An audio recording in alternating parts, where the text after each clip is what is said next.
夏天咧嚟個快手菜蒜蓉蝦仁粉絲，新手咧都可以輕鬆搞掂嘅，營養又均衡，鮮香美味。快啲跟住喜姐做起身啦！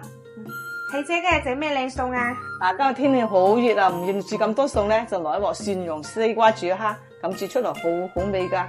一鑊熟係咪啊？冇錯。今日買翻兩條絲瓜，仲有啲蝦咧我就剝咗殼嘅。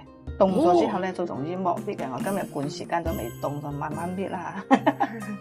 殼嘅蝦咧，個背咧就開到一刀嘅，容易熟又入味。不過殼嘅蝦咧嚟熱我俾佢，放啲胡椒粉落嚟，放啲少少鹽，放啲油嘅，咁樣混就得。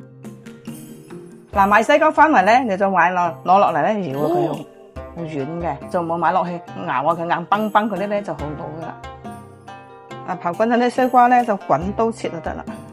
嗱，準備好材料咧，依家就調個料汁，葱啦、蒜啦，啲蒜咧我直接用呢啲蒜放3粒蒜嚟，放啲小面辣，放啲油去激發咗香味嚟，再加啲豉油、加啲蠔油、加少少鹽，等佢撈勻嘅。嗱，今日咧我就用呢個蒜蓉啦，就唔使自己剁咁麻煩啦。平時咧可以攞嚟煮海鮮啦、煮小龍蝦啦、煮排骨啦都得，佢哋表好乾淨嘅，食得好放心啊！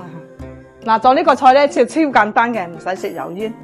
啲西瓜放落嚟啦，中意食粉絲可以加啲粉絲落嚟。嗱，啱先調嗰啲醬汁咧，就放嚟鋪均勻佢，再將醃好啲蝦咧放上邊嚟。